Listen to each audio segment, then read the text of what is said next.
Welcome, one and all, to the annual event held here on the Button Mappers. It is the Button Mappers Game of the Year 2024 award show. Fuck you, Jeff Woo! Keighley. We're taking over. We're handing out the awards, and we are going to kick some ass today. Spencer, what's up? Hey, I can't wait. It's gonna be a little different this year, though. it's It is. gonna be It very, is. very, very different this year. But we're gonna have a good time today. We got a long list of awards to hand out today, and we have some submissions from some friends of the channel, and they're gonna hand out their own awards. It's gonna be a fun time. Spencer, rate 2024. How many Spencers Um, in Spencerville?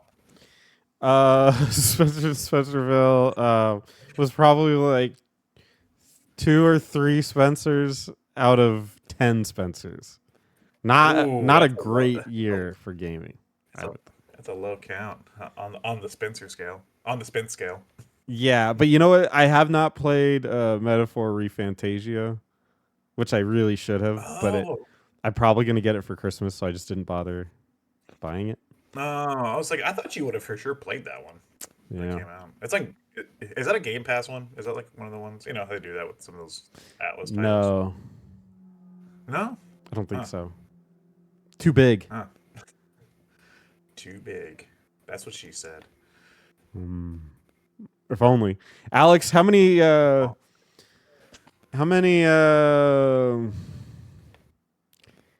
I mean, what? many Alex how many Alex I mean, Alex, what? out of Yes. 10 Yes. out of 10 10 how many out of 10 is 2024 for you? This is like a bad, like, set, like a bad stand-up routine. Yeah. The most annoying.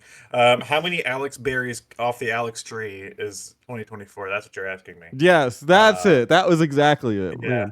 man. The famous Alex Berry scale. Hmm. Um, I'm gonna give 2024 like I'm gonna give it 5 Alex Berries out of Hmm. 10.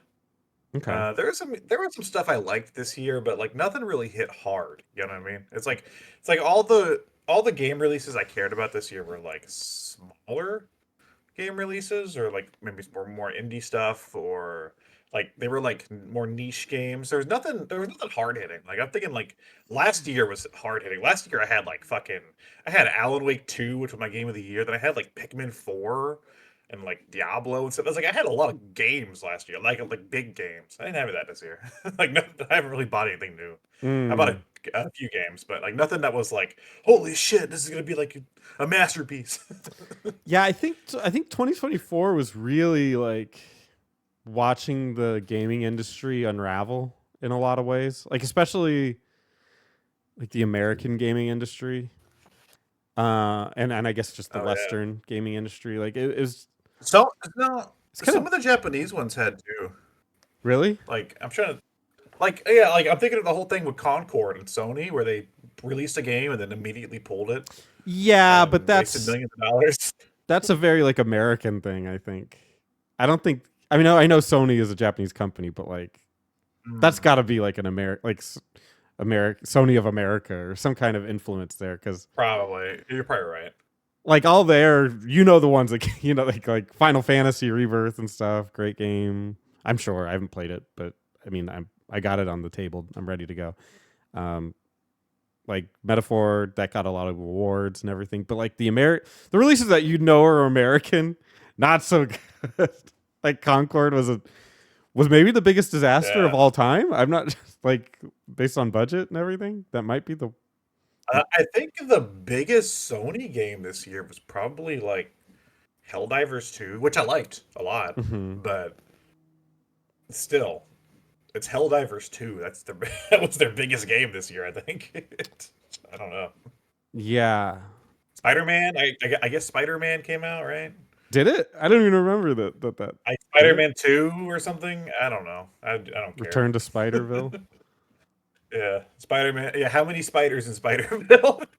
Spider-Man Was- 2 get? Got to. I'm sure it's the same as the last two of those fucking games they made. Yeah. You know, and Yeah, it's funny. My sure. game of the year, we're gonna get to those at the end of the show. But my game of the year is like almost like begrudgingly my game of the year. Oh, I guess. Like I don't even think it's as good as people say it is. But Okay. the fact that it is the game of the year is kind of for me is kind of sad. Okay. Okay. Mine's the only game this year I was like genuinely hyped for, so I'm pretty happy to share that. Yeah. All right. Well, we do have categories to get to today to hand out our awards. This is different than most years. Previous years we had guests on at the same time and we all handed out the awards individually. This year, Spencer and I have a list of awards we want to hand out to different gaming titles, and also we are going to have some friends of the channel show us what their game of the year are. We have 4 submissions for that, so we will intersperse every like 2 entries. We'll go to one of those and let them talk. So, a nice pace to the show today. Spencer, are you ready for the first category? Let's do it. The first category is worst game of the year. What are the nominees, Spencer?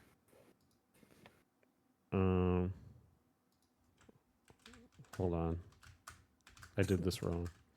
I imagine if Jeff Keighley on the award show was like, hold on, wait a second. Guys, give me a minute. Hold on. I'm not ready, guys. Okay. Spike, turn the cameras away. Turn the cameras away. Can't you see I'm struggling? Okay. For worst game of the year, in no particular order yet, we have The Magical Quest starring Mickey Mouse, Napoleon Dynamite, the game, and Mario is Missing. Ooh. Those were pretty gnarly. Yeah.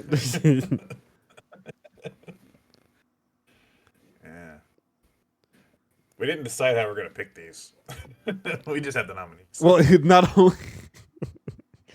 not only did we not decide how we are going to pick these, we also didn't pick theoretically from the same ideas of what we were going to pick. Like I was just trying to pick from 2024.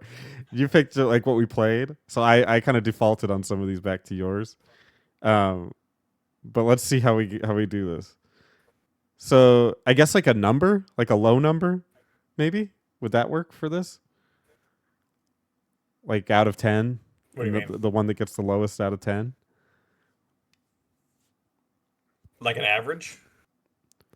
Yeah, average? yeah. I guess we could do that. Yeah, like an average score for each of these. Okay. What do you give Mickey's Magical Quest to the bathroom? See, now here's the thing: as I don't hate this game, but I know you really do. I would give this probably a 5 out of 10. I don't think it's perfect, but I don't think it's offensive. I think it does some cool things, but obviously it's a kid's game and it's very light. So I give it a 5 out of 10. What do you give it? I'm giving it a 3 out of Okay. 10. It's definitely not the worst game I've ever played, but I probably wouldn't play it again. All right, so that gets it a 4 out of 10. Napoleon Dynamite the game. Now, I've never played Napoleon Dynamite the game. Don't have a lot of experience there. But I like the movie. And I suspect it's just remember this from the movie.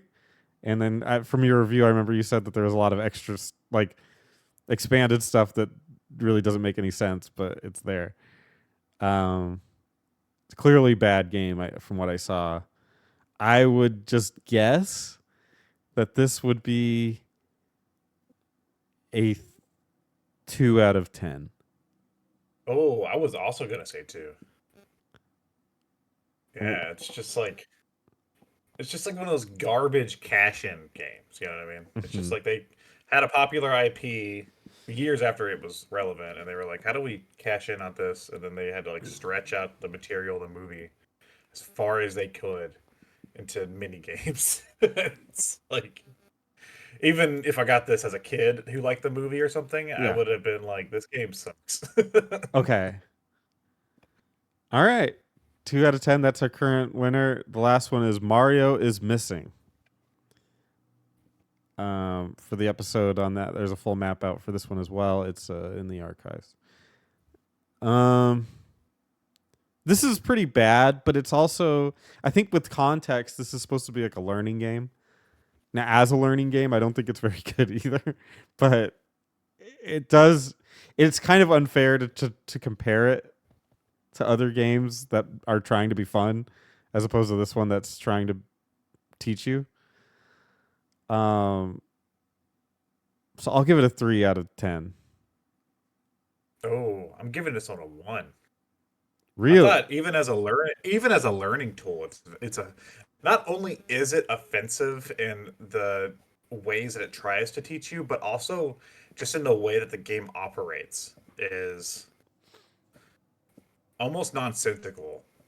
Mm, And a lot of like even if you're playing a learning if you're using a learning tool and you have to genuinely go out of your way to learn how to even use the learning tool that's supposed to mm-hmm. be teaching you, Yeah. you've made a bad product. You've made a bad product.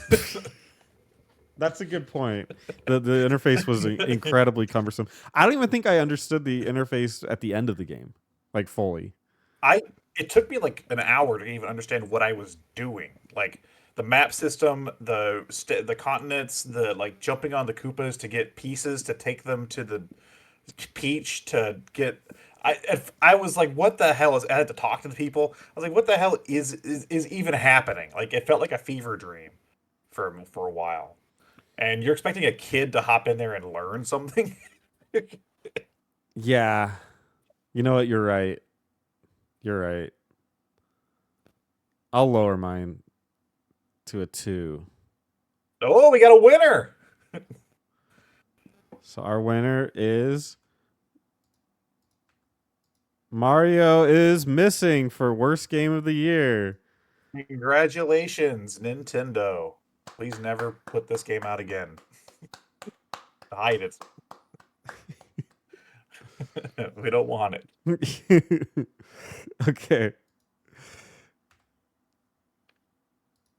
You ready for the next one? Mm-hmm. The next category of award is games that make us think about pizza. What what games in 2024 made us think about pizza, Spencer? Hold There we go. Games that make us think about pizza. We have Overcooked 2. I played that with my friend. It's a fun game. It's very fun. Don't play it with somebody who's drunk. It's all, my only advice. Oh yeah, no, yeah, definitely. That game needs you need cooperation big time. That game's frustrating. If like somebody's paying attention to it, I'm just like, God damn it! Teenage Mutant Ninja Turtles: The Hyperstone Heist. And They like pizza. Pizza Tower, which has pizza in the name.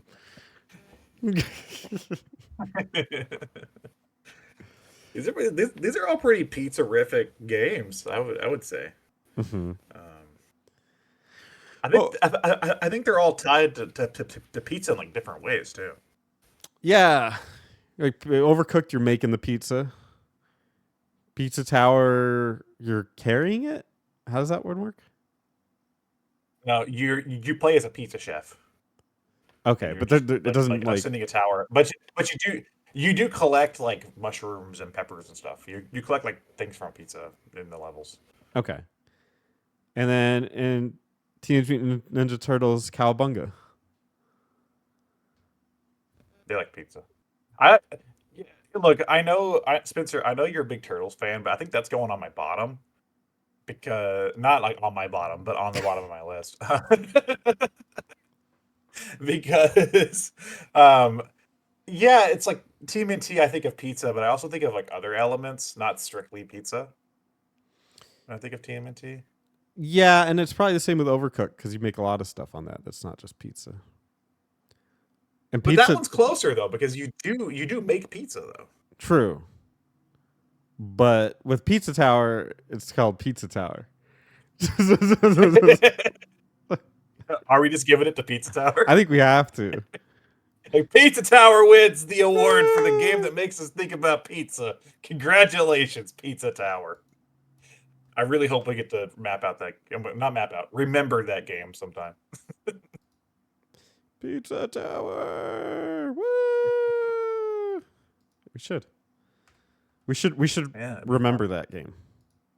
If you liked Wario Land 4, I think you'd love Pizza Tower because it's just nuts. It's just bonkers, dude. Um, okay. You want to do one of the submissions? Yeah, let's cut to a submission. Who's first? We let's do Terry, and just so everyone knows, we're not watching these in real time, so we have no clue what their awards are going to. We're gonna edit these in post. So yeah, let's hear Terry's game of the year. So the button mappers want to know what my game of the year 2024 is. Now, as you all know, I don't usually do game of the year just simply because I don't play enough games in a year and I don't usually play modern games, so I don't play games released in 2024. Though they did mention that I can pick retro games, so there's that, I guess, and that's going to be my answer. But the game I'm going to pick for this isn't actually as retro as you'd think. It's actually a game released originally on PS3, but it also got a PS4 release, and that game is Sengoku Basara 4 Sumeragi. So, the reason why I'm picking this is because Sengoku Basara 4 Sumeragi, gameplay wise, is the best Musou game ever made. I don't think that anyone can really debate me on that because it has free flowing combat.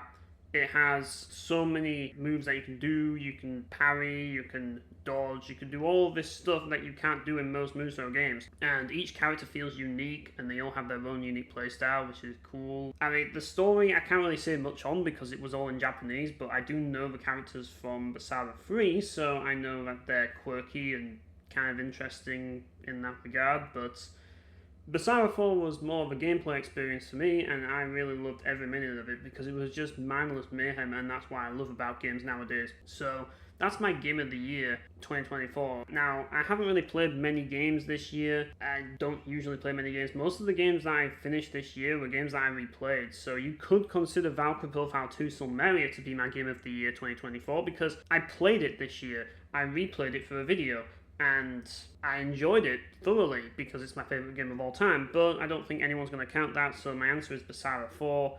I mean, it is probably my second favourite Musou game, my favourite being Dynasty Warriors 8 Empires for the creation features, but it's still up there and it's still a really fantastic game if you enjoy Musou games. And it's definitely the most technical Musou out there. That's not even up for debate because it is. So, yeah. Anyways, that's my game of the year 2024.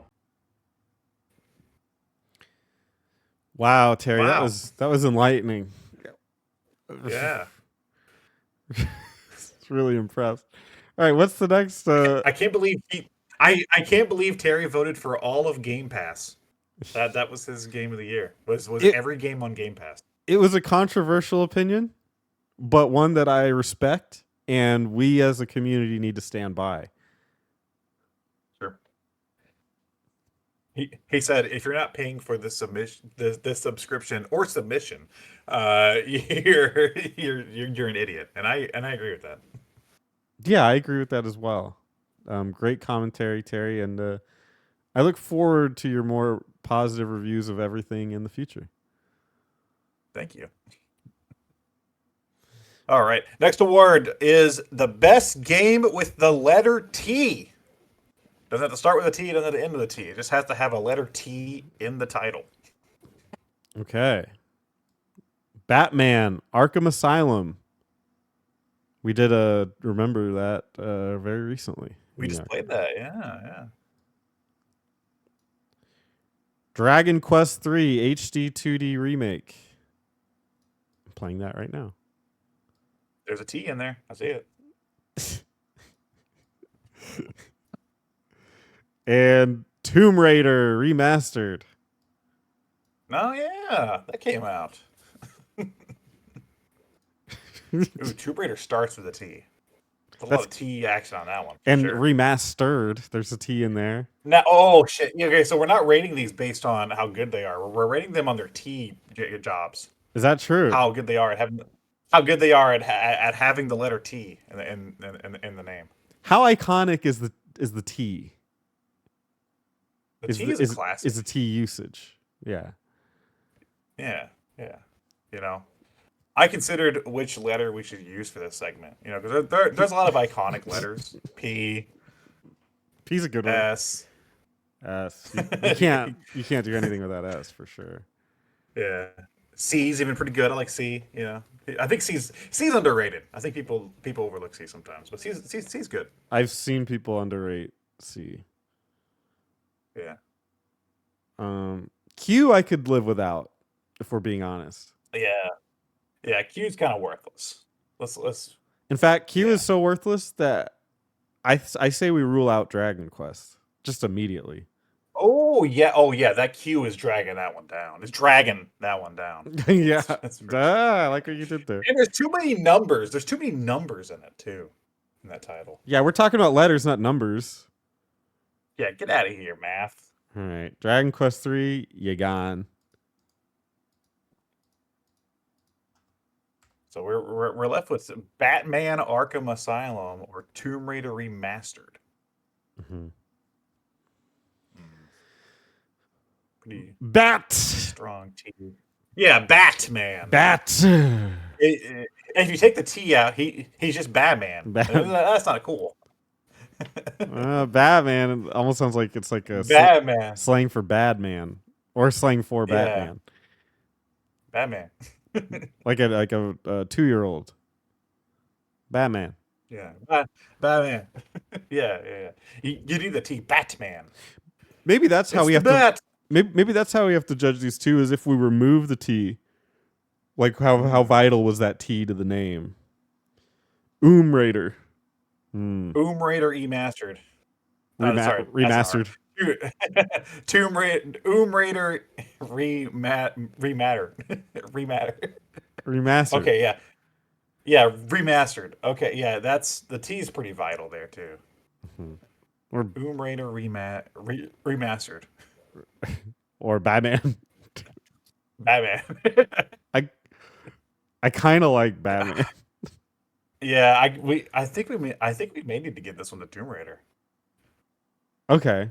I don't know. Tomb Raider right? Remastered gets the game of the year. Yeah, Tomb Raider Remastered gets the game with the letter T. Oh, and I never changed the title. Hold on.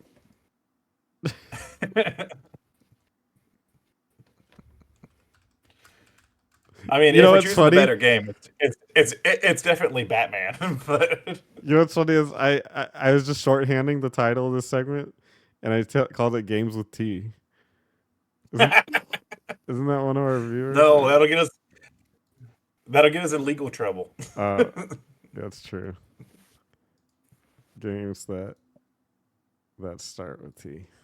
No, that have start. T. Just have games. Yeah, games T with the letter T. And they can be anywhere. Yeah. There we go. All right. So Tomb Raider wins? Absolutely. Tomb Raider is your winner. Yeah. All right. Next category is one that we hope to do in the future. This is going to be a tradition, I think. The next category is Best Rodent. Who was the best rodent this year?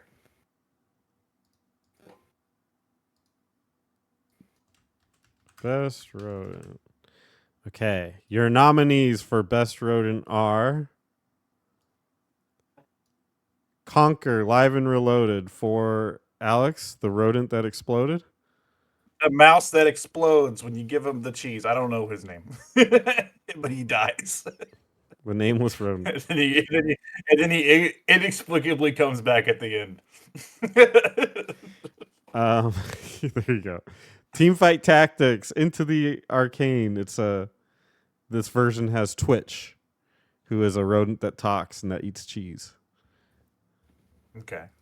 And finally, Kirby's Dream Land 2. Do you remember his name? Oh, Rick, right? Rick. Rick. Ricky the rodent. Yeah. Ricky, he's a hamster, right? Yeah. Yeah, that's inherently different because I'm thinking like mouses and stuff for rodents. You don't think rodent. I don't really think hamsters, but So I guess he is a rodent. It's a spin on the classic rodent. Yeah, the classic rodent motif.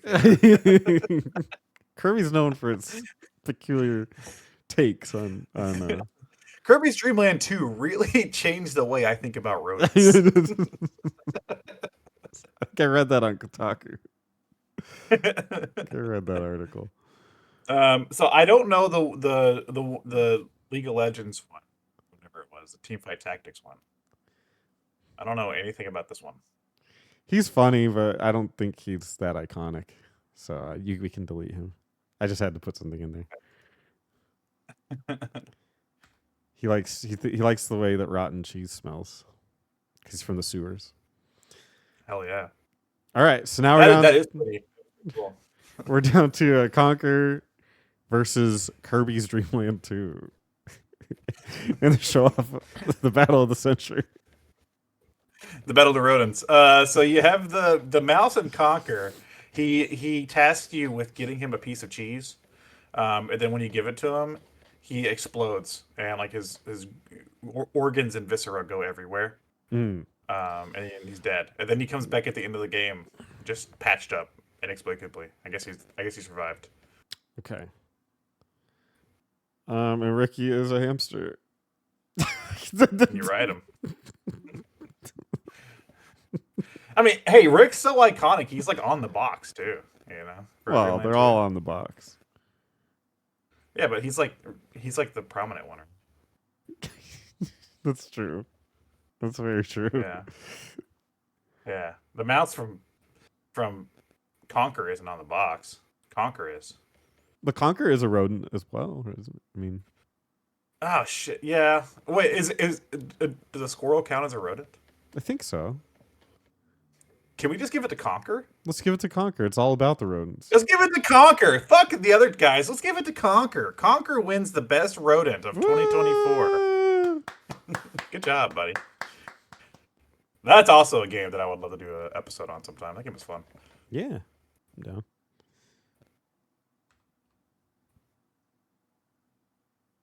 Are you ready for the next video submission? Let's do it. Who do we got? I think we'll do BioPhoenix. BioPhoenix here. Hello everyone, and this is BioPhoenix here, and we're going to be talking about my Game of the Year pick for the Button Mappers of 2024, and we're allowed to pick any game that we played in the year 2024. It doesn't have to be a game that came out, which I'm so glad about, because I don't recall if I played a game this year that did come out this year, and if I did, it was like very little. So anyways, the one that I'm picking today is going to be a game that I know for a fact that Spencer and Alex would never talk about on this podcast, even though I think Alex should one of these days. That happens to be Onimusha 3 on PS2.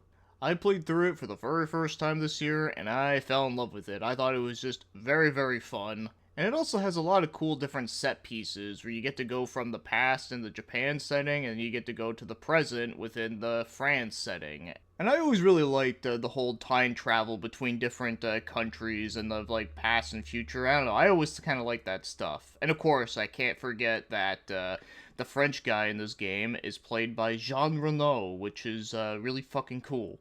And the footage that you're looking at here is actually the opening cutscene for the game, and I have to say, this might be one of the greatest opening cutscenes ever. Well, maybe not as epic as Kupasa Ning and Aku Daikan 2, but it's close enough. So yeah, this game pretty much to me feels like a proto DMC3, and I mean that in the best way, because I honestly think this game is better than everything that DMC was doing up until this point. And I wouldn't be surprised if DMC3 took a lot of inspiration from this game to make that game as great as it was. But even playing this game after all of these years later, I never feel like it felt like outdated in any ways. I always felt like it was just still very, very fun, and I wouldn't mind replaying it again, but of course, I got other games in the series I want to continue playing forward, but still, I thought this was just a really hell of a good time. And funny thing to keep in mind too is that I actually played through some really great games this year. Just to name some examples, I played through Silent Hill 3. I also beat Mega Man X4, which is a huge milestone for me. And the most recent game that I finished was Liza P. And I loved so much things about all of these games that I mentioned. But here's the thing: why am I choosing to pick Onimusha 3 over any of these three? Well, the answer is simple. Playing through this game really made me miss a lot of things about that era of gaming that we just don't see anymore. And it's a series that I always felt like that needed to get more recognition because over time I feel like it's been forgotten about. Well, up until the recent announcement that they're making a new one, which I'm hoping will be good. Well, we'll see how it goes. So there you have it, that's my pick. So thanks for watching, commenting, and of course you're watching this on the Button Mappers. Wow. Who knew games were so different in Canada? Yeah. He was playing like his version of that game that he picked in America. It was actually about like capitalism and the rise and fall and the way that we make decisions. And then, but his version of it was just about maple syrup. And it wasn't published by Ubisoft. Mm-hmm. It's crazy that you Just could make the getting it same once. game and just tweak it just a little bit, and it's completely. Oh yeah, well, you know about Mario Bros. 2 and Doki Doki Panic, right? You know that story. You know? No, please enlighten me. What happened there? How are those two games possibly related? Well, Spencer, did you know that Mario Bros. 2 in the United States is actually a game in Japan called Doki Doki Panic? I didn't know that. Yeah, I know. That's why they say I'm just full of gaming knowledge because I know these little tips and tricks, you know. Yeah. And that's a little tip for you. Well, I'm better for it. I really appreciate you explaining that to me. You're welcome. The next category is hottest mommy. We had some hot mommies this year.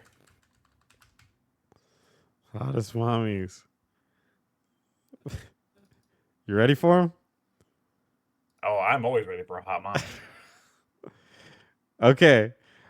For our nominees for hot mommies, we have. And I just put the gaming thing on your site to remember what the mommy was. Cortana from Halo. I put Halo 4.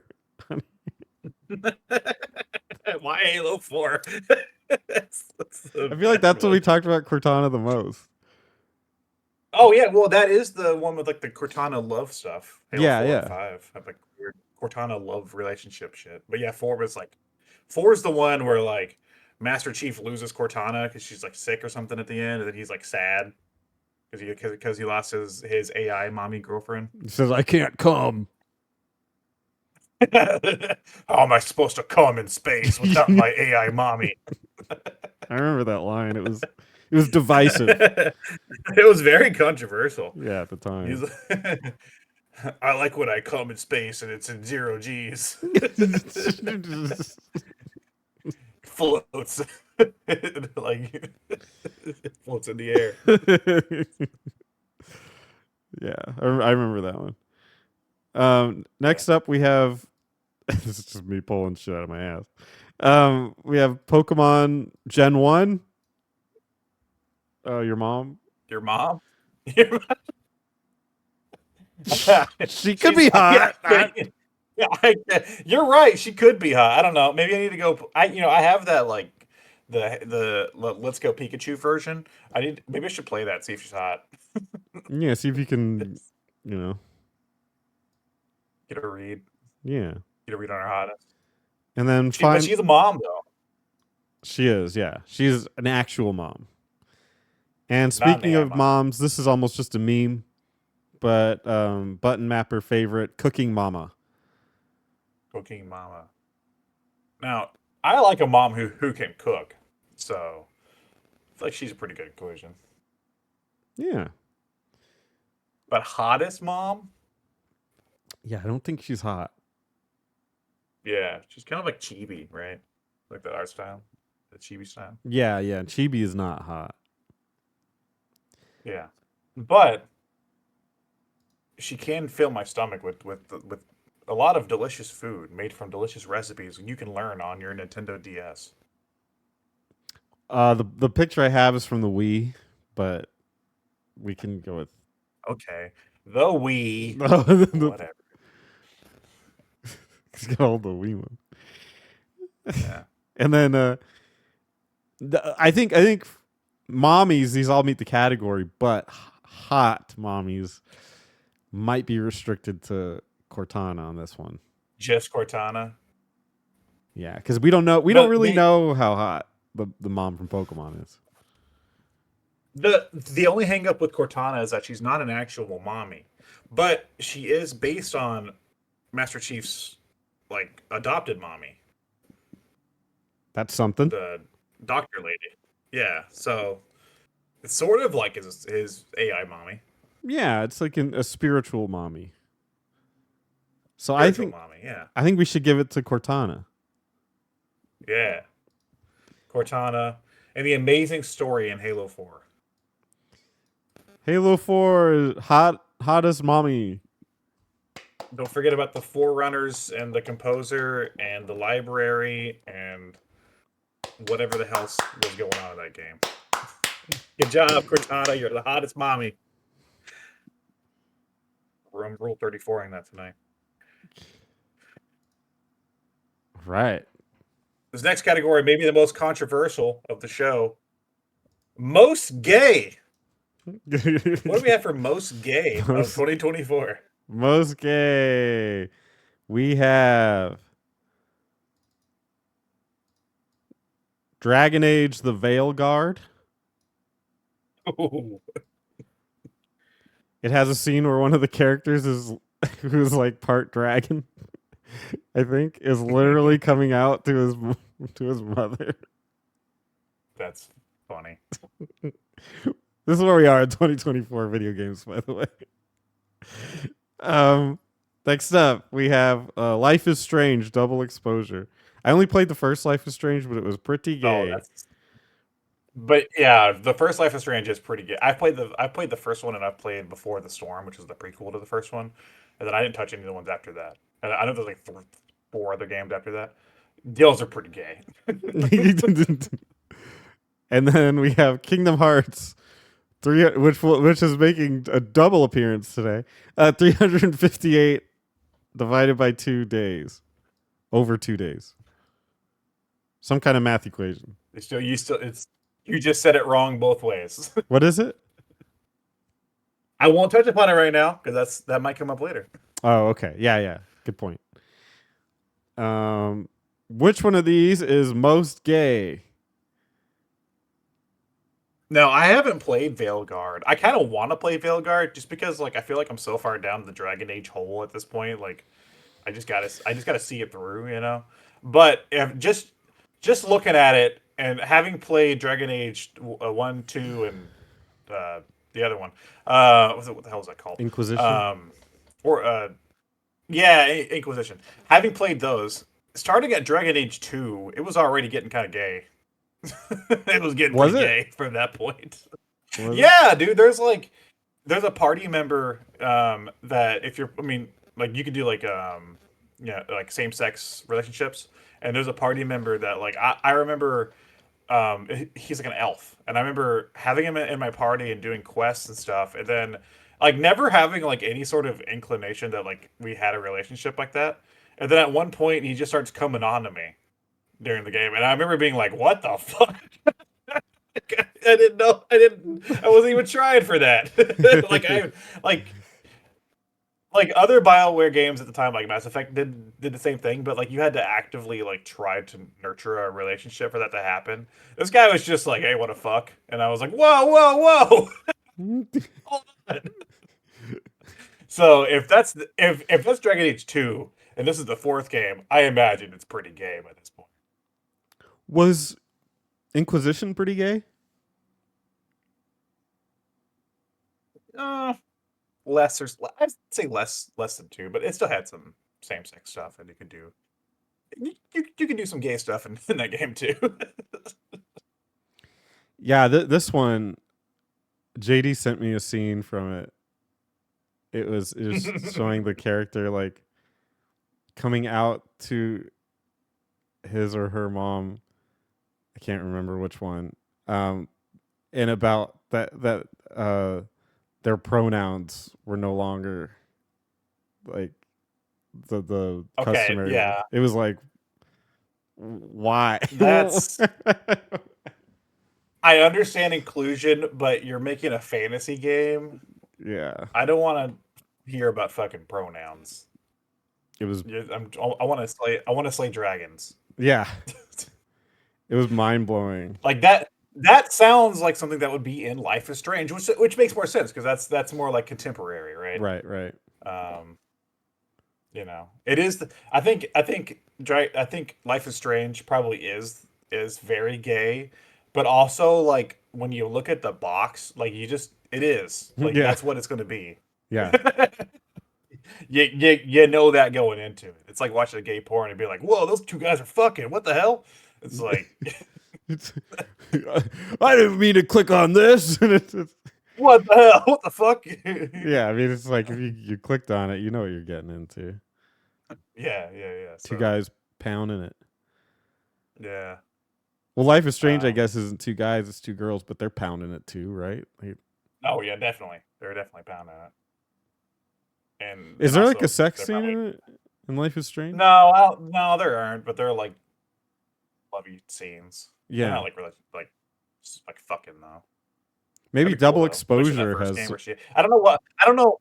Oh yeah, no. Double Exposure is definitely gay because I think Double Exposure was like the return of the girl from the first game. Oh, I did think it she was, go like, her away? coming- Yeah, because they had like other protagonists. So I Hmm, didn't play them, but my sister loves those games, okay. and I know they had like other characters in them, but I think she came back for that one. So like that, that one's definitely gay, definitely very gay. Yeah, I remember when the first one came out. It was like I played it, and it hit me weird because I lived in Portland for Mm. for like 4 months, and it was those characters were very like of that the West Coast. They were very much like that, and it was weird. I didn't hate the game, but also it was just like it is. I mean, that is what it is, and it's like kind of a gross place. But it was all right. What about Kingdom Hearts? The game. Yeah, so that specific Kingdom Hearts game, I chose that because I think they all have some sort of like weird relationship overtones with some of the male characters, but that one specifically is focused on the main character Roxas and his relationship with one of the other characters, Soul, and it's like they like sit together on the top of a clock tower and eat popsicles together and stuff, and it's like it's pretty Okay. gay. It's pretty gay. That's, yeah. It's coming Of together. course, I think what makes it more gay for those games is that when they have those like male relationships that are that close, they try to play it off as innocent. You know what I mean? They're like, no, they're not. That's not how we meant it at all. But if you go online, the first thing you're gonna find is like fan fiction of those two fucking. These companies, they know what they're doing. They're not they get it. Like I remember like when Overwatch came out and they're like, Yeah. these are cartoon characters, guys, and they're like they made this like they made them proportional and everything, and then they let the community make it Yeah. sexual, that. and then they just reap all the benefits from it. Yeah. They know these companies know what they're doing. They're savvy. I just want to note that we've spent the most time on most gay. That's the biggest category so far. Think about it. I'm just gonna vote I'm gonna vote for. Even though I haven't played it, I'm just gonna vote for Dragon Age: The Veil because I'm pretty sure that game's gay as fuck, and I still want to play it, but I'm pretty sure it's gay as fuck, dude. Okay, so it's got my vote too, and it's good that we're voting for it here because I have it in another one later that I know you're not going to vote for it. So that's good that it won something. Okay. I want to make sure Dragon Age wins Dragon Age: something. The Veil, dude. Yeah, Dragon Age: The Veil won an award. Isn't that crazy? Congratulations, Dragon Age! Yeah, the most gay award. What is- I mean, look. the coveted. Yeah. I mean, look, that doesn't deter me from playing the game because I don't really give a fuck. But what is BioWare doing over there? I mean, they're not BioWare. That's No, it's they company haven't been called BioWare for a BioWare. long time. So a company formerly known as BioWare. they're just like nameless EA associates at this point. All right. Speaking of most gay, wait, is it time for a segment? Yeah, we got to do a submission. Never mind. I was going to go to the next second, the next thing, but I guess we got to do something. Sorry. Speaking of not the most gay, the least gay, we have Brian of I Got Kings. He's going to tell his game of the year. It's probably going to be fucking, I don't know, some NES game. Just name an NES game. That's probably what it is, right? Mock Rider. Just let him Something. go. Take it away, Brian. Okay. Hi, this is Brian talking about my game of the year for 2024. And I'm talking about the NES game Nightshade, developed by Beam Software and released by Konami Ultra Games in 1991. A very late NES release and a very unique NES game, unlike any other NES game. Nightshade takes in the vein of Deja Vu Shadowgate, those Mac adventure games on the NES, but makes it a third-person action fighting game that's very, very unique. So the opening of Nightshade, you're captured and you're set in a chair in the sewer here by Suteth. That's the guy you saw at the beginning. You have to figure out what to do to escape, and you have to escape the sewer. Once you escape the sewer, you're in this big open world city, and you have to help people out. You have a popularity meter at the bottom, and your health meter at the bottom too. Once your health is done, you can continue, but to continue, you have to escape from being captured. Suteth ties you up into like a conveyor belt for the first one. You have to figure out how to get out, and if you can escape, you can continue 4 times, and then you're done. You can't continue anymore. That's very unique. Also, the interface is very unique in that you move around, but you hit the B button and it'll open up an inventory. There you can move your cursor around on the screen, examine items, take items, hit items, and the A button brings up a quick select, I believe, to do your last use command. There's fighting elements here. Here I could fight the cop if I wanted to. And the fighting part is the worst part of the game. It's very janky. It doesn't control great.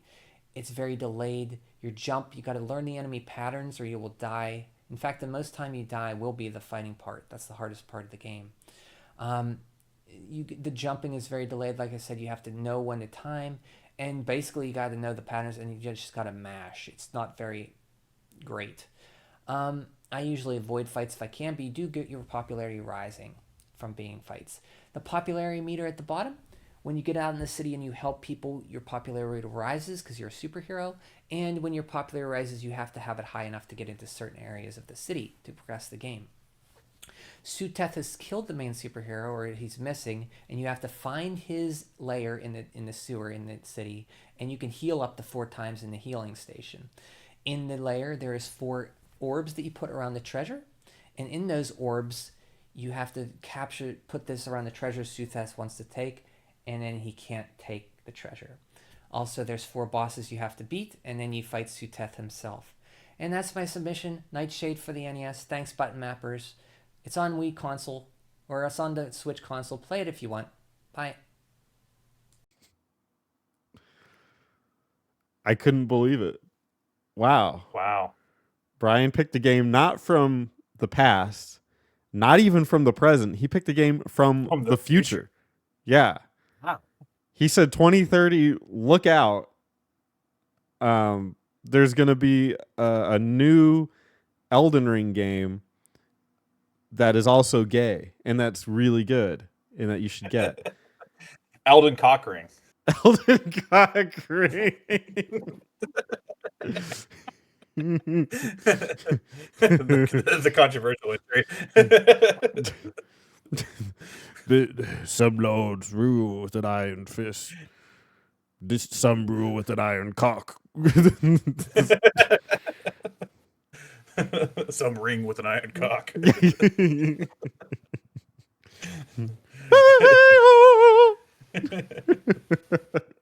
Notice anything? Notice my cock ring? Tarnished!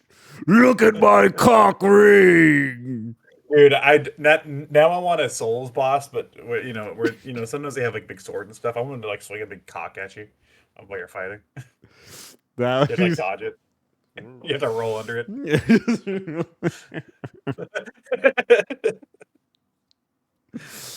Oh, The balls are his weak points. Yeah.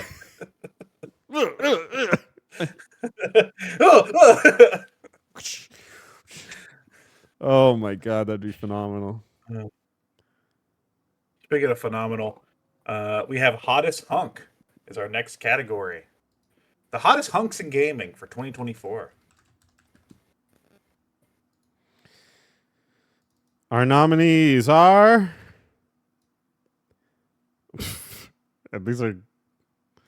Whatever. The Last of Us Part 1 for Joel. Joel. I don't know. I don't know where. I don't know why I'm here. Cloud Strife, Final Fantasy VII Rebirth. There, that one makes sense. All right. Wild card. Wario from we played Wario Land 4. Just Wario, man. In general. We got to pick a game. It's the Game of the Year awards. All right. Wario Land 4, because we played that one. But really, any. Wario Land 4. Why is Joel here? I had to fill out the list. I don't know. Dude probably smells like shit, right?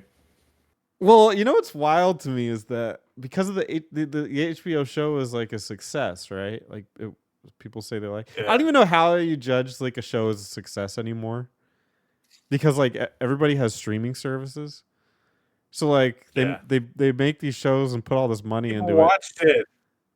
Yeah, it's like, well, of course I'm going to watch it. I'm paying for the streaming service. I guess you'd base it off of how many people they added to the streaming service, or they expected to lose just based off of attrition that they didn't lose because of the show. I have no idea how you calculate like how a show People was signed successful. up for the service to watch the show or something. I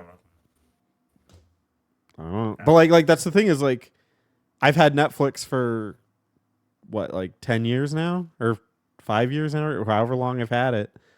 So like when you add a show to that, how is it successful? I don't understand.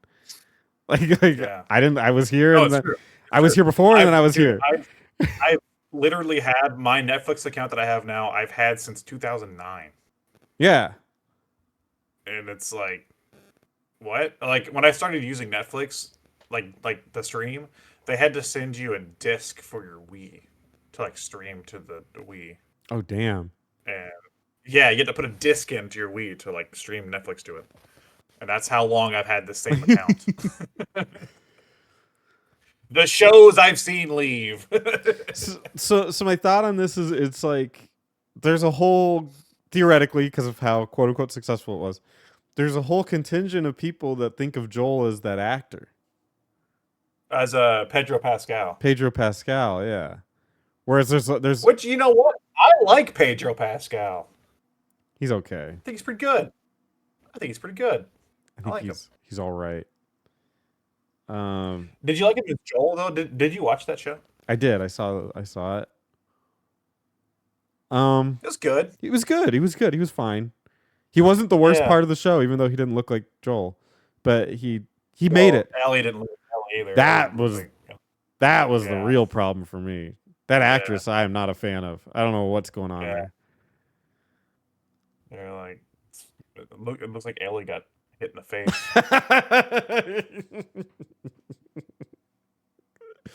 Yeah.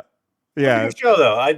I like parts of that show. I liked they expanded upon certain elements that were cool from that game, especially with speaking of gay, the Bill segment. They like actually explained a little more about that stuff. Yeah. I was like, okay, cool. So yeah, I get what you're saying. That's probably what people think of. Yeah, I think that's so interesting because Joel is so iconic to me, but not the Pedro Pascal Joel. Though again, he did a good job. Like to me, I was like, he doesn't look like Joel. But then by the time the show was going, I was like, okay, that's Joel. Like that's fine. That's there.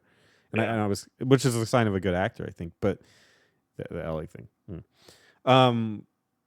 But yeah, I just found that interesting. I don't necessarily expect that one to win. But the Cloud one. Is Cloud. Is Cloud a hunk? Cloud's a twink. Well, there you go. Maybe we need to change that. let's be upfront. I love Cloud, and I loved. I haven't played Rebirth, but we did remastered this year, not remastered, remake this Mhm. year for your channel for Archive, and I really liked that game. I thought the game was really awesome. But yeah, Cloud is not a hunk. Cloud's a whiny little twink. That's in the entire game. Wow, Twink, calling him out. Maybe we need a new segment, a new award. the Twink, The, the hot- Twink the Award. best Twink.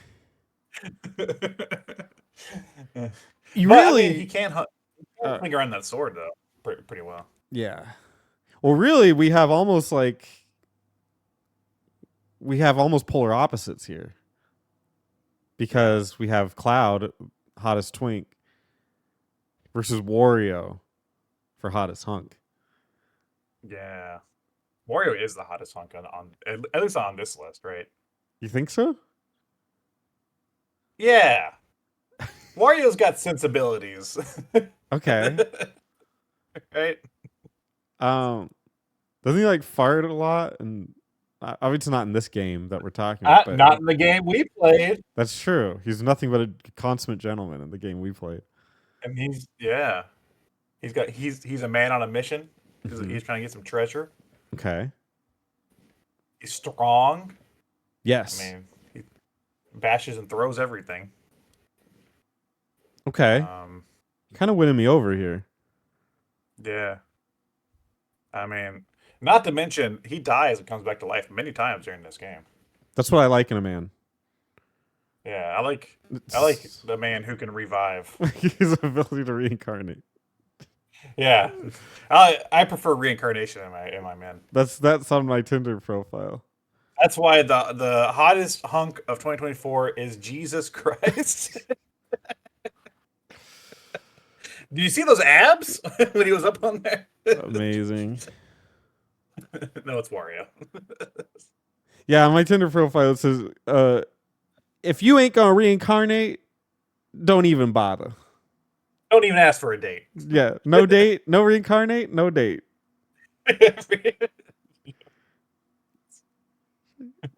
That's like number one. That's like the first line in my Tinder profile. I want to make it very clear. Yeah. All right, I'm willing to go Wario as hottest hunk Wario. because we disqualify Cloud because he's actually a twink. Yeah. Cloud wins hottest twink. Now, if you had Barrett would have won, probably. Oh. You should have probably put Barrett on here. Well, I mean, technically he was in that game that I just, but still. Yeah, no, but you didn't put Barrett. You put Cloud. Well, I put the game. So this is No, since no, Wario you Land put 4. You put Cloud from the game. That's true. I marketed it as a cloud piece. Yeah. So that's true. Yeah, Barrett would have won hottest hunk award. Okay. That man is an absolute unit, right? Yeah. The only problem is that one of his hands is a gun. I prefer that. Oh, you've too. liked that. Okay. Well, there you go. Yeah. It's hotter if one of his hands is a gun.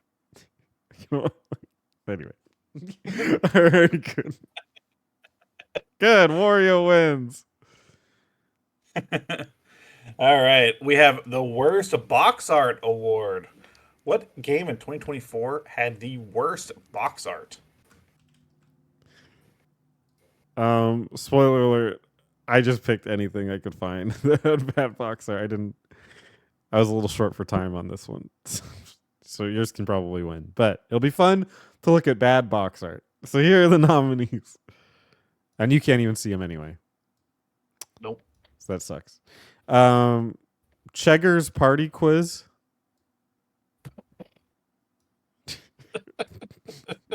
It's for the Wii.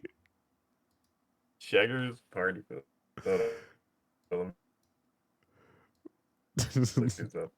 Sonic 3D Blast. Cheggers Party Quiz. And Pro Wrestling for the Sega Master System. Oh, I know that one. That's the guy that is holding a head in a headlock, but he has no head. Yeah. Right. Yeah, and for some reason it's not. Oh, it's the wrong file. Whatever, disqualify it. I don't have time. Bummer. Okay, so it's between Cheggers Party Quiz, motherfucker. Cheggers Party Quiz and Sonic 3D Blast. Oh my god! Oh my god! Oh my god! That's Cheggers? That's Cheggers. That's his party quiz? Yeah. Oh my! What the fuck is that? Is that like a British thing? Is that like a British? It's character? gotta be. What the fuck is that? Apparently, it's Peggy. Terry is like, I 3+. watch Cheggers every morning. I watch Cheggers before school every day. Cheggers, take me away. Cheggers was my childhood. That's gotta win. Fuck Sonic 3D Blast and the other game. But what the hell is that? To be fair, though, we didn't play is- Cheggers Party Quiz. No. We're just doing the box art, and that is a sleep paralysis demon if I've ever seen one. Look at his body too. It's like a weird blob. God. Oh my god! Look at those hands. He looks Jesus. like he's from The Thing. Like he's like about to burst from The Thing. What the fuck is that, dude? That can't be real. That looks like something that somebody made in Blender. It could be. Oh my god. Okay, give it the Cheggers. Give it the Cheggers. Yeah, just give it to Cheggers. Give it the award. Get it out of here. Get it out of here. Get it out of here. I don't want to see it anymore. All right, Cheggers, go away. Where's Fox? God damn. All right, All right, I need a bit of a break. So we're gonna play our last submission here. This is from Ty Lord, and we're having some trouble obtaining this file. So if something happens that the Ty Lord isn't able to give us this file in time, Spencer's gonna put up an amusing little video right here during this part. Yeah, I'll do my impression of you, and I will make up a game that I think won Game of the Year, and it won't be the game you like. So Tyler, you better hope you got Spencer the file in time, because if not, oh no.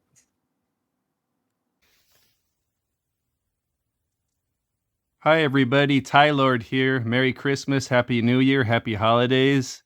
Coming at you with my Game of the Year for 2024. This is the best game I played in 2024, my favorite game. It was hard to narrow it down to just one because I played about 10 games that could have made this spot. Had a great year playing games. The one I'm going to have to go with, though, is Dragon Quest VII, Fragments of the Forgotten Past for Nintendo 3DS, a console I don't usually ever play that much. Don't usually ever play this portable, but this thing piqued my interest because I'm a big, huge fan of Dragon Quest VIII for PlayStation 2.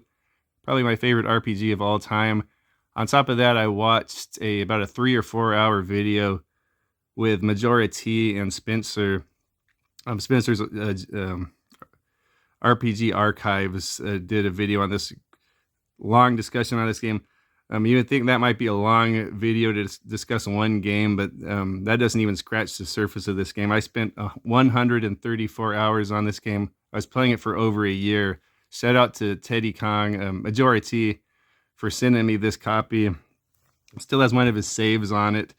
But man, such a big, huge, immersive game. I'm pretty sure it's not that huge of a game, but the like as far as gigabytes, but just feels really big. It feels like it has more content than any RPG I've ever played, including like Final Fantasy or maybe even Fallout. I know a lot of the characters look the same, and there's the same textures and same character models used throughout the game, but there's so many different islands, so many different time periods. You go back and forth through time in this game. You go on a little adventure. The three heroes think they live on this island where they think it's the only place in the world, but you go on an adventure. You find this temple that sends you back in time, where you go to islands of the past, and once you complete the story in that area, you come back to the present, and that island is revealed in the present day. So there's like 2 areas for every island. It gets overwhelming. There's so much in this. I got confused a few times because I forgot the names of people and the names of the islands. So it's a really huge game. I got confused with it, but by the end of the game, the last 40 hours, I was glued to this thing. You can level grind. You can which doesn't seem necessary because there's so much content in this game. It doesn't need to be fluffed out with grinding, but the grinding is pretty fun because you get vocations that give you unique skills for every character, so you can level all those up and unlock new jobs. Very, very fun game. Recommend it a lot. Thanks again, Majora T, for sending me that. Happy New Year, everyone. Well, that happened. I don't know what happened, but that happened. That happened. Tyler, thank you for your submission or lack thereof. I'm not sure what. The show is winding down, Spencer. We only have a few more categories to go here. And this is one of our favorite things to do here in the Butt Mappers is to celebrate the year. And we rated how the year went in gaming. But I'm gonna rate how the year's going for us, man. And this year has been pretty interesting, I think. We've seen a lot of changes here in the show, especially in the last month or so. And I'm gonna rate us at a perfect 10 because I think the way we're heading into next year, we have clear heads. We know where we're heading. What we want to do. I'm giving it 10 Alex berries. 10 Alex. And off the Alex tree. That's Yeah. crazy. Yeah, dude. I'm excited. What were my rating things? Spencer heads or something? Spencer's in Spencerville. Spencer's in Spencerville. I'm gonna give it 9 out of 10. Spencer's in Spencerville, because I like everything we've done. I just need to see it deliver. Yeah. We're working on it. We're gonna get it. We're gonna get it. 2025 is gonna be the best year for the channel ever. Best year That's our ever. That's our goal. Yeah, I'm excited. All right. Next up, we have the Dumbest Name Award. What game has the dumbest name? Our nominees are, and 2 of these are actually from this year. Our nominees are Indiana Jones and The Great Circle. That's a name. No triangles here. No triangle squares. Get out of here. Next up is a game that I actually would love to play, and I'm sure we'll love very much, but it doesn't change the fact that's the dumbest name. Metaphor ReFantazio. Yeah, I don't even know how to say that. Metaphor ReFantazio? Is that what it is? Yeah. I've just been calling it Metaphor because I'm just like, that's the game. You're like, I'm playing a metaphor, and it's like, what's the metaphor for? No, I'm playing metaphor. Like Atlas, do you want to play your game? yeah. I don't know. I feel like with like the anime games, they can just name them anything. Speaking of, our third is Kingdom Hearts. Now you're gonna tell me how to pronounce this because apparently I got it wrong. It is Kingdom Hearts 358 Days Over 2. It's 358. It's not 358. It's 358 Days Over 2. That is the official name. Why is it 358? Dude, I do not work at Square Enix. Do not ask me. Okay. Well, there you have it. If you watch like the game trailers, the guy's like Kingdom Hearts 358 Days Over 2. Jesus Christ. I hate all these are everyone pretty bad. and everything involved with those. So they're bad in like their own different ways. Like Metaphor is like an anime bad. Like let's make the name as confusing and bewildering as possible. Metaphor is bad because if you tell me you're playing Metaphor ReFantasia, I can't even like create a mental image Right. of what that could be. Right. You know what I mean? It's just static. Yeah. It's like, Yeah. what? Yeah. It's like a game. A game title is supposed to like allude to what the game is, and that is not what the game does at all. Yeah, there's like the old concept of the elevator pitch where you only have an elevator ride with like a CEO and you just have to get your thing across. Who stepped into the elevator was like, Metaphor ReFantasia. Okay, bye. And then like and the guy's like, yes. It's like, can we get a medic? This guy's having a stroke. You had to get wheeled out of that elevator. Yeah, that one's pretty bad. Indiana Jones and the Great Circle. That is such a stupid name. That is a stupid name, but also like Indiana Jones is a stupid franchise. You know what I mean? Like I like Indiana Jones, but they all kind of have dumb names I for think the most part. I think yes, they have crazy names, but this one in particular just seems less thrilling than most of the names. The Great Circle. The It's Circle. Circle ruins it, right? Yeah. Like it's a lot of build up for Circle. Like it's not like the Arc.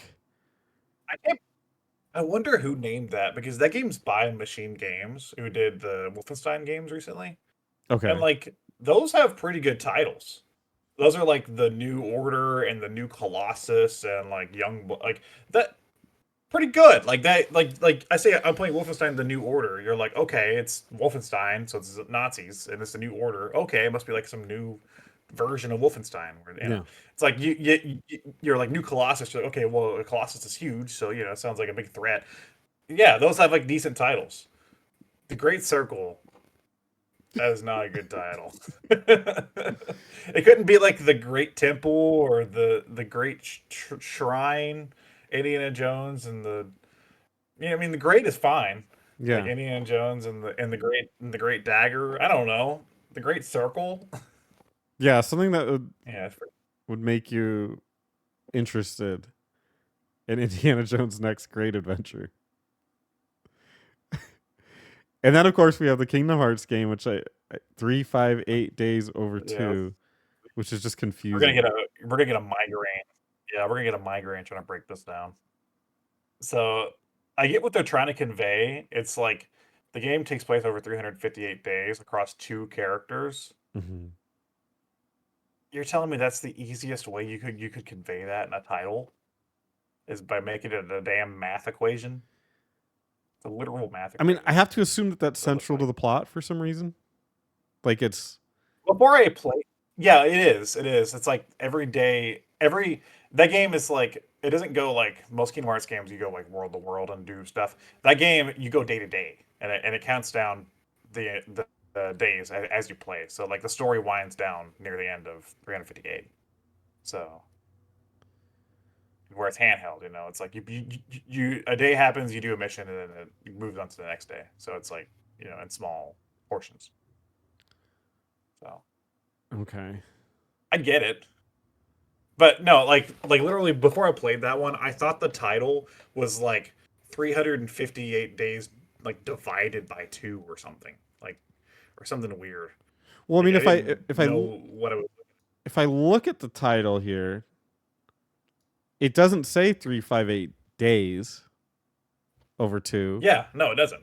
The days Days come- is way off of fucking around. Yeah, the way that this is written, it implies 358 is not days; it's something else, and the 2 is the days. Yeah, that's why I thought like I thought it was like 358 divided by 2 days or something. Or like 358/2 days. Or yeah, there's no way to read that and then get the title they want you to get. Maybe that's the point. Genius. And then when you talk to a Kingdom Hearts fan, they're like, "They're saying it wrong."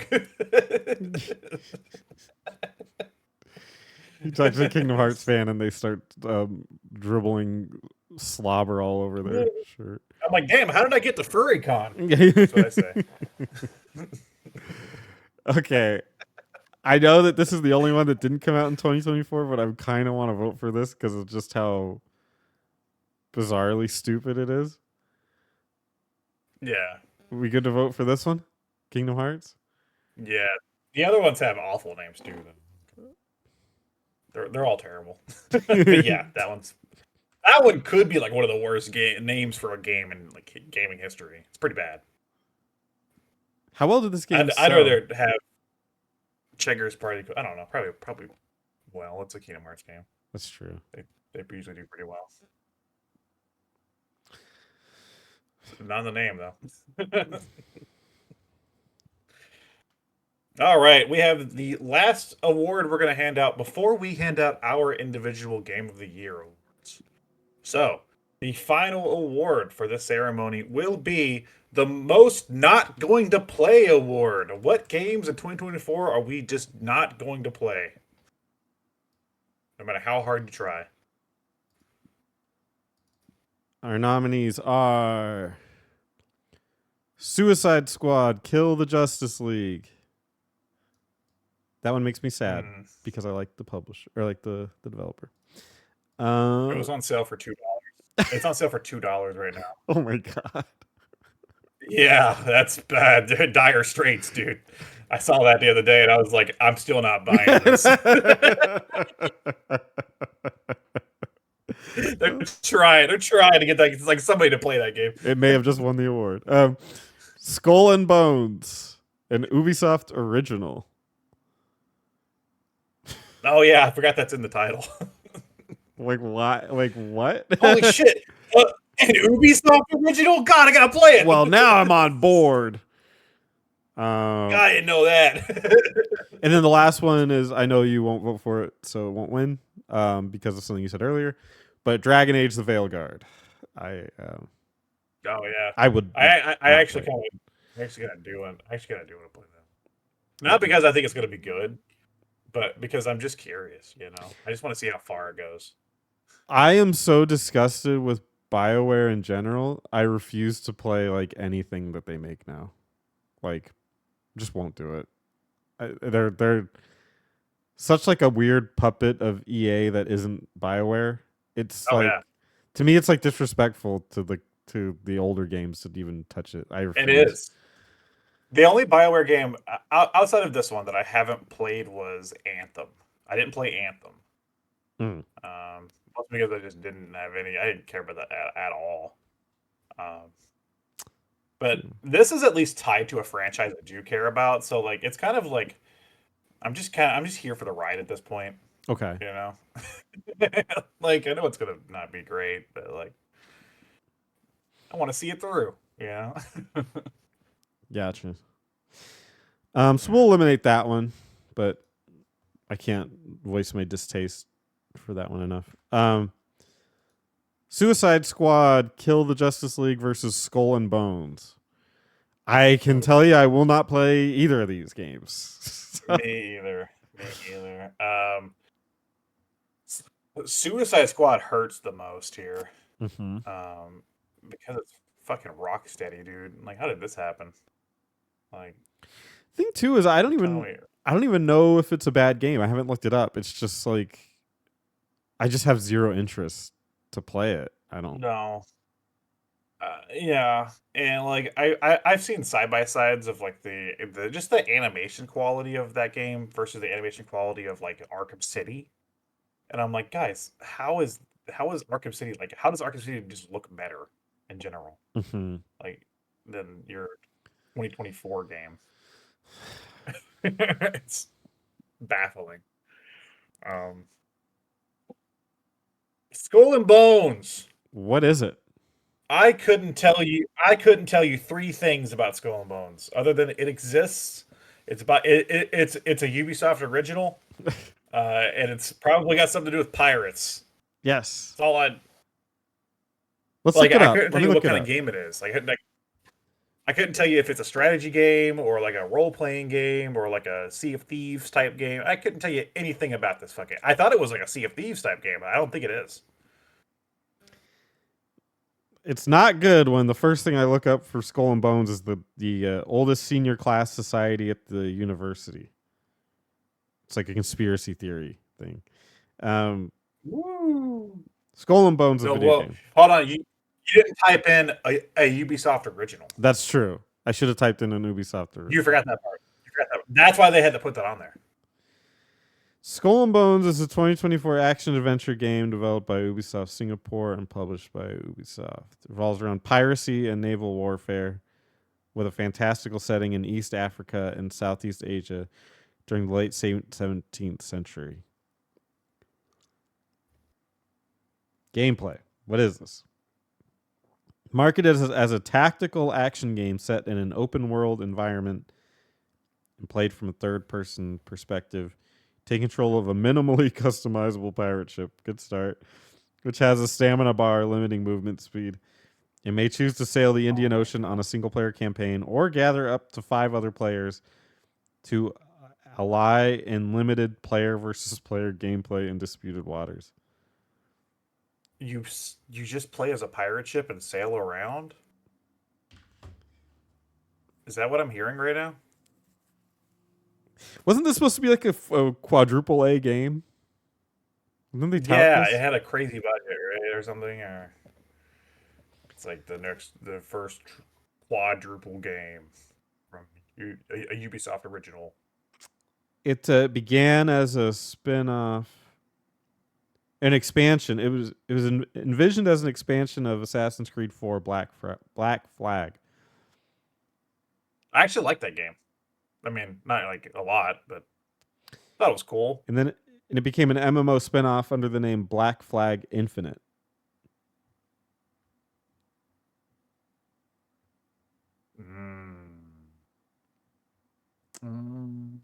So this is a single player MMO, not MMO, pirate ship game.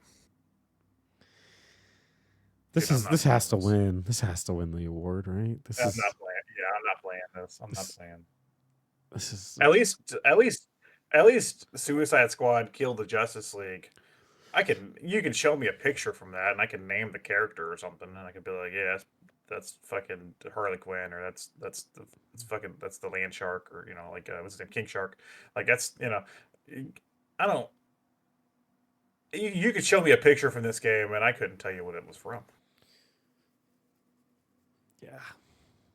yeah. No, that has to win. This is a disaster. This game is an unmitigated disaster. For the game we're not going to play, Skull and Bones is your winner. Good job. Skull Modes, a Ubisoft original. Don't forget the title. The Ubisoft original, yes. Wish it. I bet they wish it wasn't a Ubisoft. Yeah. Right. Hooray.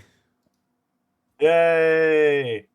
The show's almost over, but we do have to hand out 2 more awards before we leave. Mm-hmm. This is the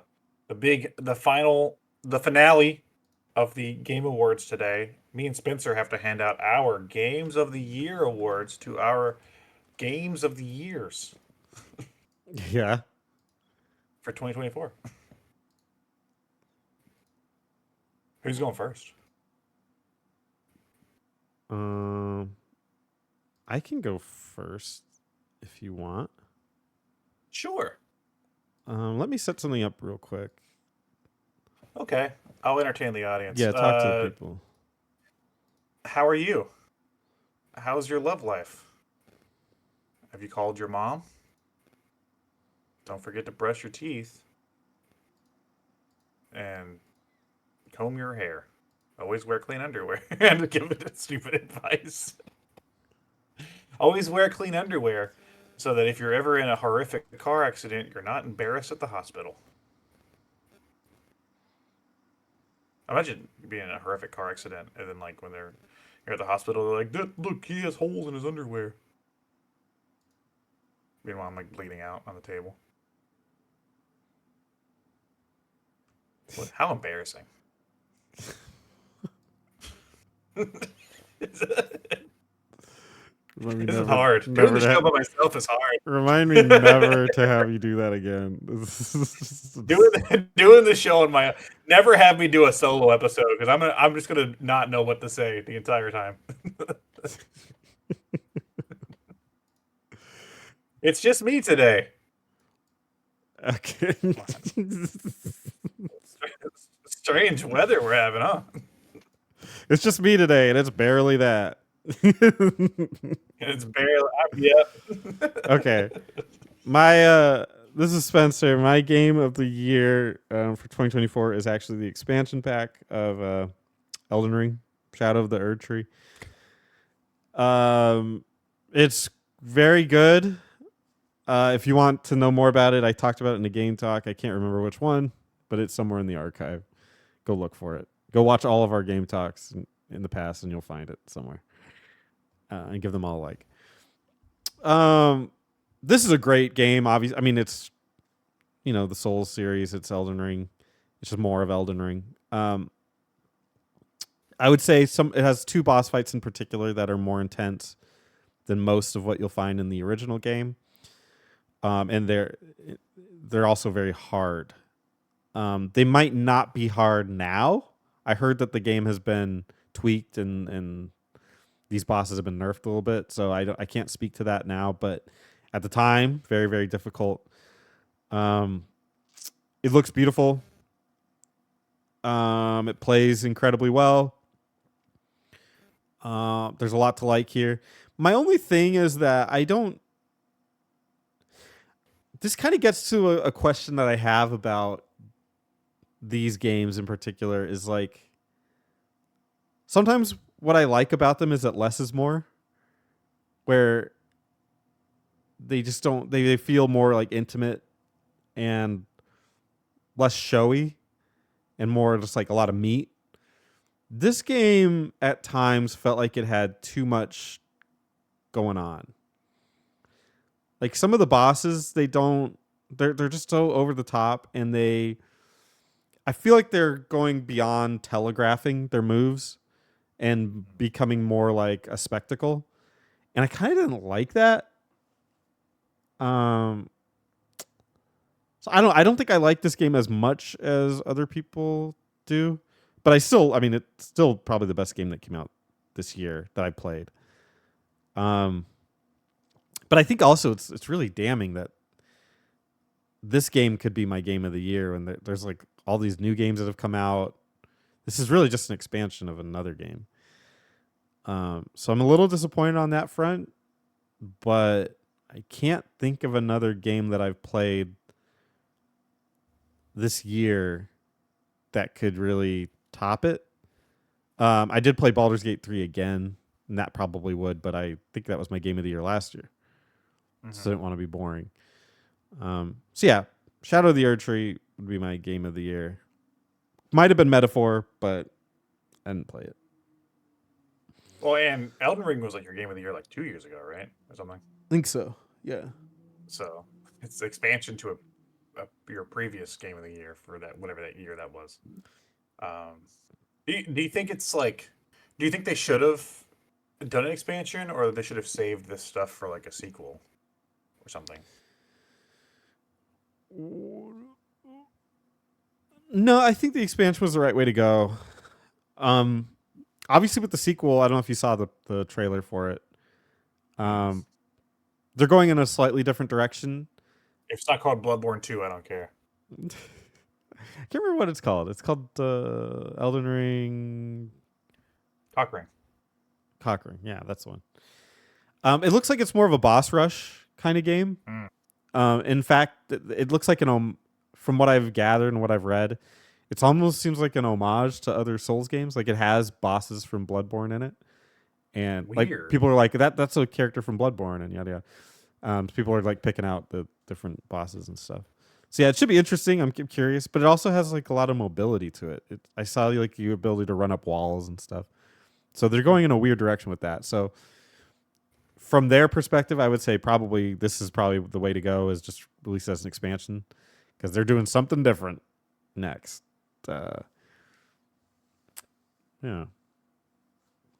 I kind of admire that about FromSoft though. It's like a lot of their games have the same DNA, but they're all like different. You know what I mean? It's like all of the entries are like none of the games play like they all kind of have like the same like intricacies at some points, but also at other points they're like vastly different experiences. Yeah. It's yeah, which I kind of enjoy, but also sometimes alienates me. Like the only FromSoft game outside of this, because I haven't played Elden Ring yet, just because I just haven't gotten to it, but I want to at some point. But the only one that I've played and I was not able to get into it as much as the other ones was Sekiro, and that was because like just though my brain was wired so much for playing Dark Souls or Bloodborne, and then when I play Sekiro, like the way you have to play that game is so different Okay. than the other ones. Like that game is all about like instead of like dodging and waiting or like it's or like being more like aggressive like Bloodborne. That game's all about like getting like evading and then getting into an enemy's like kind of like evading into an enemy at points. Yeah. Or like being more like it's very strange, and I could not get my brain to understand how to play that game for the life of me. It's like the bosses fucking throw me around in that game. it's a cool game, and I like the setting and the characters and stuff. But my God, I couldn't get into it as much. So it's cool to do another Elden Ring. Hope it doesn't alienate people that liked Elden Ring. We'll find out. Yeah, we'll find out. All right, Alex, what is your game of the year? Hi. I don't know where else to go with that. Hi, I'm Alex. In 2024, a lot of video games came out, and I didn't play any of them.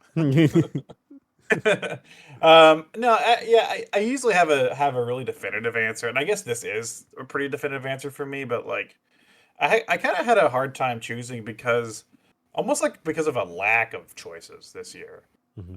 Because I had so little. I'm thinking of last year where I literally was like, oh my god, Resident Evil 2 4 remake, Resident Evil 4 remake, Diablo, Pikmin, and I had to choose Alan Wake 2, but it was a tough choice.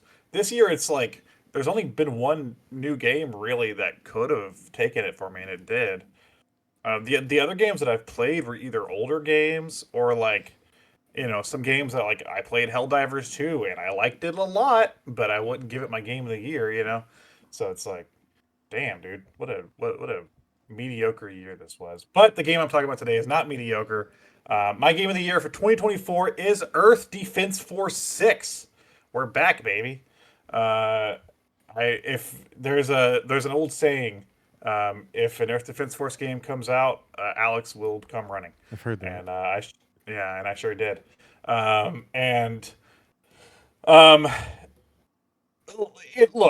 It's an Earth Defense Force game. It's exactly what you think it's going to be.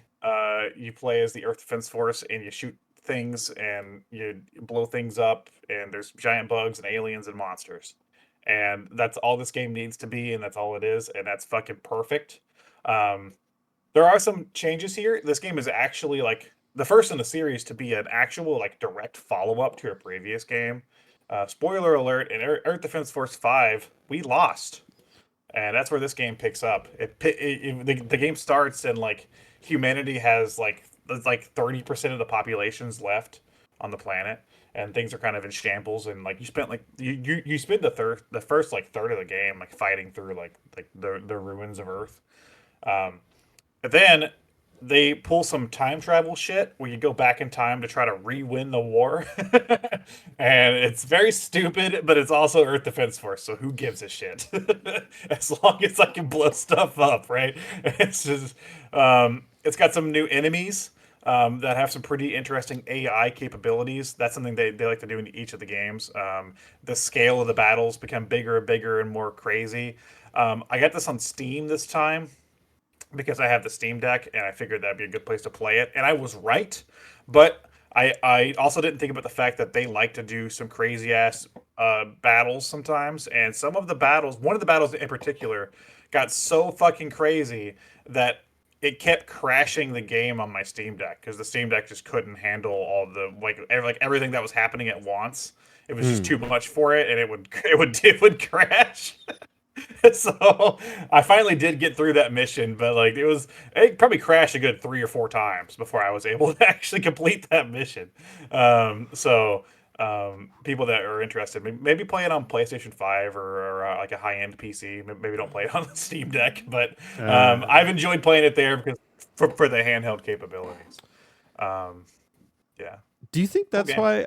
One thing that always turned me off of the series is it always looked a little bit like last gen graphically. Mhm. But that's probably because they have to put so many enemies on the screen, huh? That's their trick. Yeah, yeah. It's like the graphical fidelity isn't the hook. It's just how much is happening at once. That's what's like fun about these games is the fact that like the graphics aren't fantastic, but they're able to make you fight like just giant scale battles with tons of enemies, giant monsters coming at you, like buildings falling apart, Right. and it's like a big sandbox, and that's what's great about it. You said there were like some RPG-ish mechanics in here. Did I? Are there? Oh, Because I think I think we've spoken about this off the show. yeah, you mean there is character growth as you play. Something that the series continues to do to this day is the weapon drops in this game are annoying. But like if you're an Earth Defense Force fan, you're just used to it at this point because the way that the weapon and the health drops work is that when you kill an enemy, they drop either a green weapon thing or a red armor thing. If you pick up the armor, it'll just add to your overall armor. So you're always going to be like gaining more health and stuff, which will help you later on to tackle harder missions or tackle bigger missions. The weapon drops are random. Used to, if you got duplicate weapon drops, nothing happened, and then it was a waste of a drop. So now, if you get duplicates, they actually like level up the different weapons that you've duplicated. So you get better versions of those weapons. So they did fix it a little bit to where like it's not as annoying, and sometimes it doesn't. If you pick up 6 weapon drops and they're all duplicates, it doesn't feel like you wasted your time picking those up. Like you actually got something out of it this time. Yeah. So that's better. I get why this is a Japanese developed game, and a lot of Japanese developers are very stuck in their ways.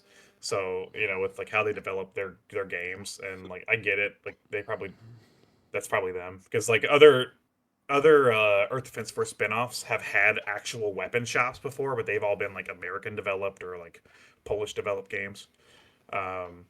So yeah, I don't know if I want them to add a weapons shop, but I want some sort of better solution for that. Yeah. No, as a Dragon Quest fan, I'm very used to Japanese developers not wanting to bend at all, which I'm sure like this, you kind of appreciate that, like them just safeguarding. Yeah, it's like it's annoying, but like it's my annoyance. Yeah. It's like, do you take that they're stuck in a certain way that has faults, but is like you like that, like the product, or do you want them to be like, no, we're flexible and we'll change, and then you get something like then I just don't like the game, right? like Dragon Age. Yeah, it's like I would rather just just iterate, you know. And I think they've been able to find a formula that works for them with these Earth Defense Force games, and then just roll with it. And again, the hook is just knowing that like it's cheesy and fun. You know, I love the fact that like, you know, there's frog enemies and the character will be like, "Oh my god, they look just like humans." And then later on, when you fight the actual big gray alien-looking enemies, they're like, "What are those things?" And I'm like, "Those look more like humans than the damn frogs." It's yeah, but like they know what they're doing. It's funny. That's great. Yeah, it looks fun. It looks like a lot of fun, this game. It's good. It's great co-op, local co-op or online. So, you know, if you're looking for a good game to play with somebody else like that, it's a ton of fun. Just don't shoot each other because that can't happen. There's Friendly fire's on. Friendly fire. Yeah, it's much like Helldivers 2. I was laughing because I really liked Helldivers 2, which kind of like Helldivers 2 is almost like an American take on EDF. You know what I mean? Okay. I can see that. It was fun. It was a lot of fun, but it was also like very hard and like dying. You know, like killing each other was part of the game and stuff. And then I remember like the people that I follow that are like part of the Earth Defense Force community. Whenever EDF 6 finally got like an American release date, everyone was like, "All right, time to put down Helldivers 2." Like that was a nice stopgap. Yeah. Yeah. All right. Yeah. Well, Helldive. Yeah, so that's Whoops! Now you got me saying it. Earth Defense Force 6. Our EDF 6 is definitely my game of the year. Buy it for your mom. Buy it for your dad. Buy it for your grandma. Buy it for your kids. Buy it for the uncle that touched you when you were a kid and you don't really talk to him that much anymore. Just buy it.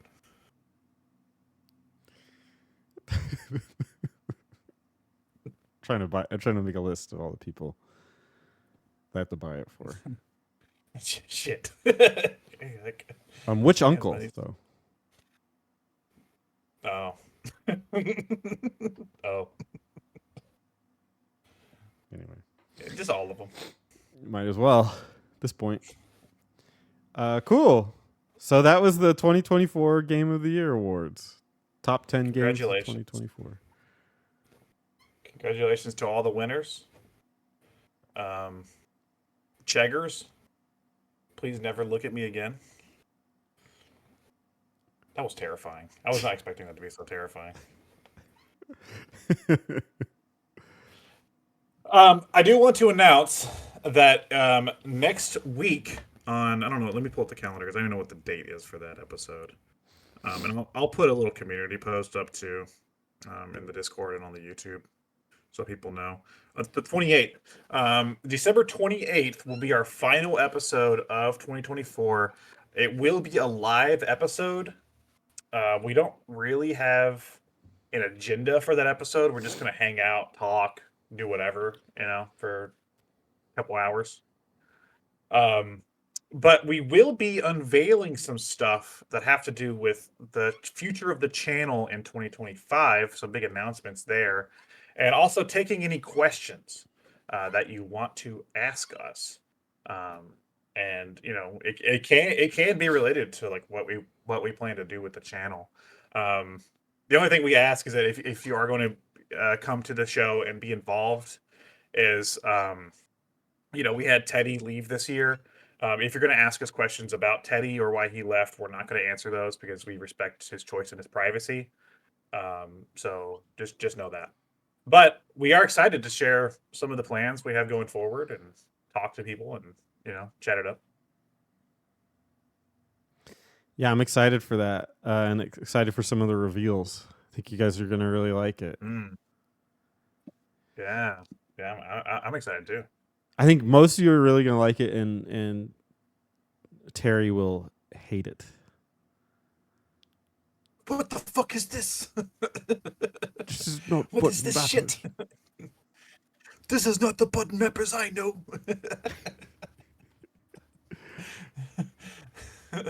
What do you want? So what do you want? So what do you want? Yeah. That's a classic. That's the class. So what do you want? So what do you want? Right.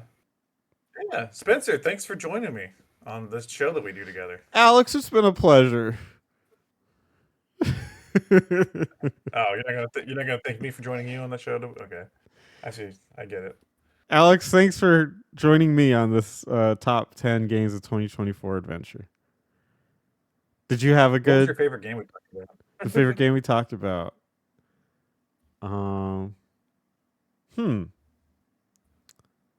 I didn't know that you knew about Life is Strange. I don't know. There's a lot of good ones that I was surprised. There's a lot of good ones. What about you? Ricky the rodent.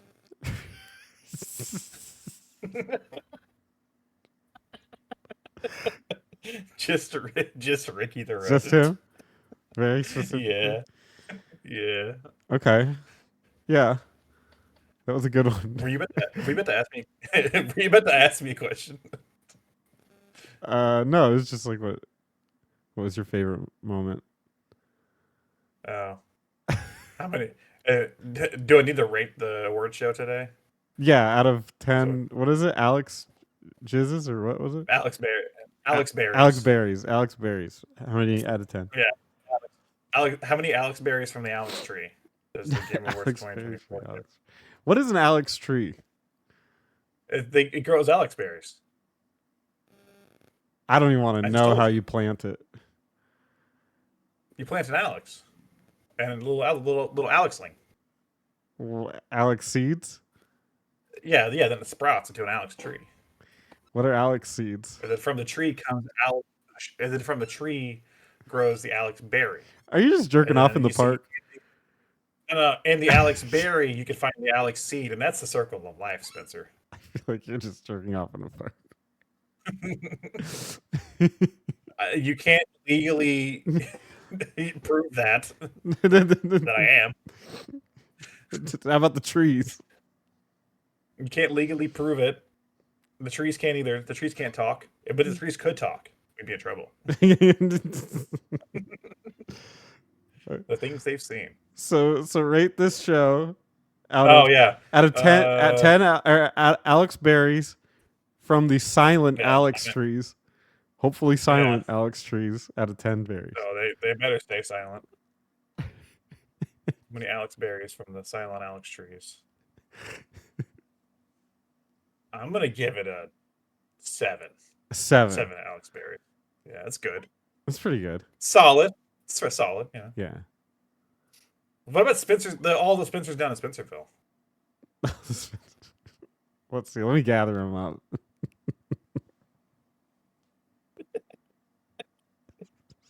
I love the idea of our rating systems just getting dumber and dumber. It's like soon it's not going to be coherent. Yeah. As the mayor of Spencerville, I summon all Spencers to the court. I'm Spencer. I'm Spencer. Yeah, they all have different voices, despite all being me. It's me, Spencer. The cool Spencer comes in with his sunglasses. Yo. Spencer. Spence. Spencer. It's Spencer. Spence coming in. Holy shit, that's Spence. That's Spence. He's got like a leather jacket and his hair is combed back.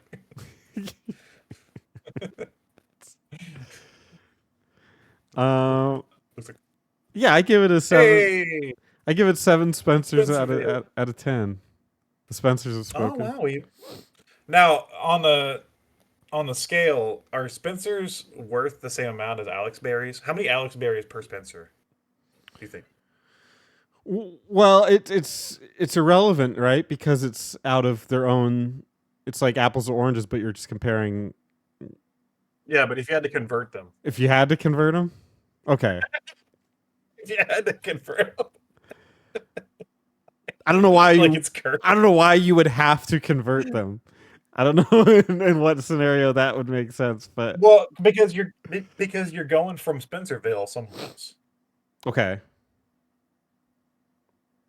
Okay. and you find an Alex tree. Tree.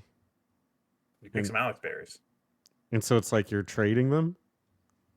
Yeah, You're trading Spencers Yeah. for Alex berries. we're talking about tariffs right now. Okay. Is that where we're really headed? The tariffs.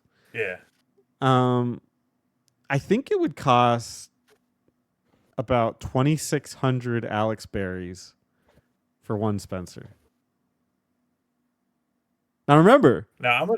the Spencers are fully functional human beings, and the Alex berries. I'm actually not even sure what an Alex berry is. If I'm it's gonna just a roll with it because yeah. the 2600 is the Atari, There you go. so I think it fits. It fits.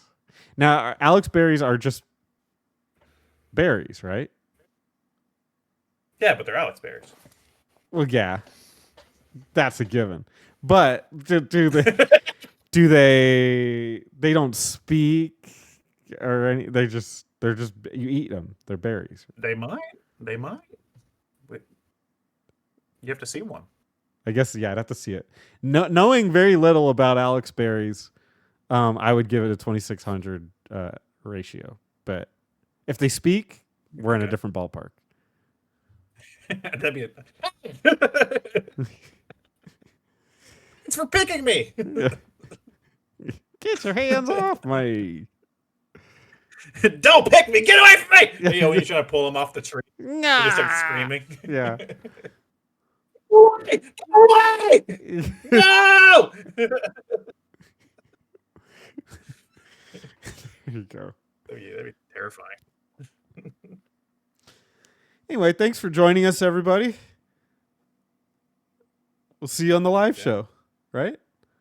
Merry Christmas. Merry Christmas. Yes. Christmas is going to happen between. Yeah. I didn't need to show. I wore my Hail Santa. It says Hail Santa. Oh, hell yeah. That's a cool shirt. It's pretty metal. Get it? It's like Satan. Okay. End the show.